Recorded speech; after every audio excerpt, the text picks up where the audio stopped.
Senator Bill Cassidy, Louisiana Republican, is with us now. Mr. Senator, you are a fracking state. You are an energy state. Am I right that if it wasn't for fracking, we'd have $4 or $5 gas now? You're absolutely right, not just in the United States, but elsewhere as well. I like to say in 1973, OPEC put the world's economy in the tank, and now, in this year, fracking has filled the world's tank. And we are able to, if you will, push back on the Iranian threat by being the swing producer for the world. Well, Saudi Arabia's oil business was attacked. They had lost half their supply, and the price of oil and gas barely blipped because our frackers, your guys in Louisiana, were filling up the barrels of oil. And we have so much more that we could actually develop. There's been some kind of, okay, we can't develop yet because the price has not risen adequately. If the price happens to stay up a little bit longer, I can tell you those resources will be developed, will continue to fill up the world's gas tank. Why don't we, America, why don't we get any credit for lowering carbon emissions more than any other industrial country? First, you're absolutely right. Since 2005, our absolute greenhouse gas emissions are less, even though our economy is much larger, and our economy is much larger and we have many more people. Other countries which have lowered their greenhouse gas emissions have done so by using more natural gas. But it goes against the narrative of the left that you have to do away with carbon. I have to say, we're on a lucite tabletop. You could not produce that without having fossil fuel production. So when people say they want to do away with fossil fuel, what about the lucite?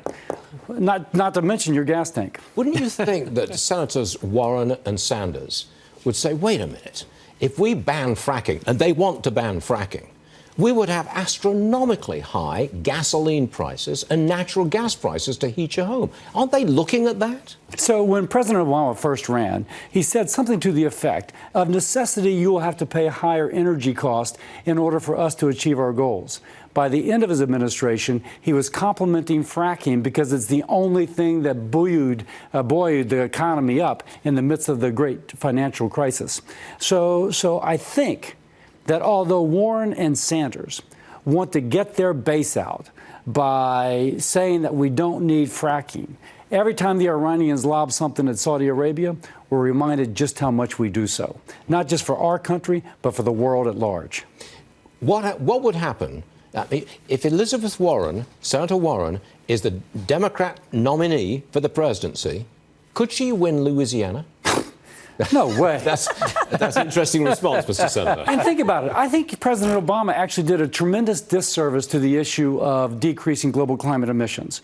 Because, Stu, if somebody comes to you and says, of necessity, you're going to lose your job and pay our higher energy costs just because we want to make a symbolic gesture, but our symbolism is going to send your job to China, what would you do? Oh, yes, I understand. Totally. So here, Elizabeth Warren is going to cut down on the amount of natural gas being produced, even though natural gas production is what is driving lower greenhouse gas emissions, and of necessity you will lose your job, all because I want to win the presidential primary. The heck with that.